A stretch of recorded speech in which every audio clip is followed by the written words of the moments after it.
Madras high court ఒక కీలకమైనటువంటి ఆదేశం ఇచ్చింది. కొన్ని చోట్ల కావాలని చెప్పి ఇప్పుడు గుడి ముందు విగ్రహాలు పెట్టారంటే ఒకటి, లేదా కొన్ని చోట్ల ప్రత్యేకించి విగ్రహం పెట్టి రోడ్డు పక్కన గుళ్ళు కట్టినవి ఉంటాయి. అట్లాగే చర్చిలకు సంబంధించినటువంటివి ఉంటాయి, మసీదులకు సంబంధించినవి ఉంటాయి. అవి ప్రార్థనా స్థలం కట్టుకోవడం వేరు.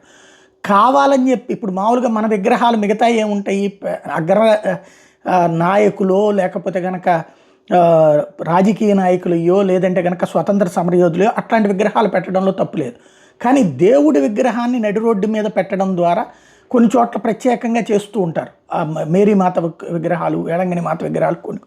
అట్లాగా మద్రాస్ హైకోర్టు తాజాగా ఏదైతే వేళంకిని విగ్రహాన్ని, మదర్ వేళంకిని విగ్రహాన్ని, అంటే వాళ్ళు అక్కడ వేళంకిని మాత అంటారు, చెన్నై రోడ్డు మధ్యలో పెట్టినటువంటి ఆ విగ్రహాన్ని తొలగించమని ఆదేశించింది. రోడ్డు మీద పబ్లిక్ తిరిగేటటువంటి చోట్ల ప్రత్యేకించి అట్లా విగ్రహం పెట్టడం అన్నటువంటిది మతాన్ని రుద్దడం అవుతుంది అన్నటువంటిది తేల్చెప్పింది. రిలీజియన్స్ సెంటిమెంట్స్ అనేటటువంటిది ఉంటాయి, అక్కడ మతపరమైన సెంటిమెంట్లు ఉంటే తీసుకెళ్ళి చర్చిలో పెట్టండి, రోడ్డు మధ్యలో ఎందుకు పెడుతున్నారు అన్నటువంటి విషయాన్ని ప్రశ్నించింది.